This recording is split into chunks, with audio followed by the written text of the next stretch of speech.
the Exiles 2012 Game 1 squad. Brett Hodgson at fullback, Francis Melly and Joel Monaghan on the wing. Centres are Daryl Millard and Sedamata Saar. The halves are Thomas Luluwai and Scott Duro. Front row, Jeff Lima and Tony Pulatua. The hooker is Lance Ohio. Second rows are Willie Manu and Sia Soliola, and the lock is Trent Waterhouse. And the 5 remaining players to be decided for the bench are David Faumu, Apalahama Lawaki, David Falongo, Anthony Lafranchi and Antonio Kafusi. And it's been a good week.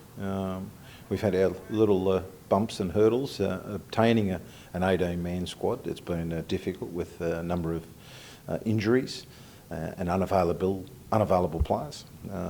But we've settled on a squad, and they've come together really well.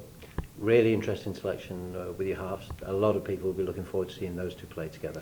I think so. You know, they're very, very different, obviously. Thomas has been a long-serving member of the Super League fraternity of players.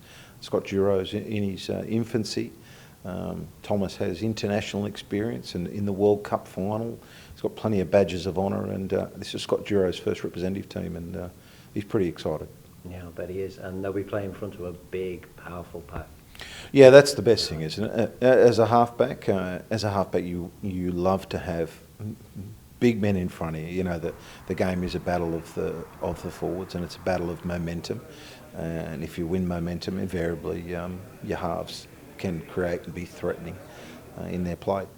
And we've got a strong forward pack and a strong bench, as far as I'm concerned. Obviously, I'll have to think about our rotations and the positional plays, but in general, we'll be led by some fairly intelligent rugby league players.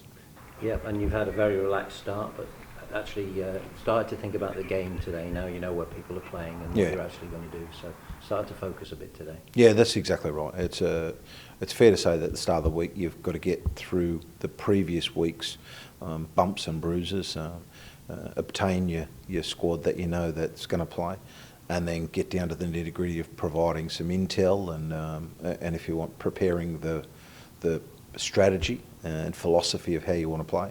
And then the players, invariably, they just pick up the threads of your strategy, and that's why they're good, because they only need threads, and then they bring their own, if you want, personality into the position. And as I said, there's a lot of players here with premiership rings in the Southern Hemisphere. They've got premiership rings in the Northern Hemisphere, Challenge Cup final badges, and so they all. There's a lot of players in here that know how to win big games.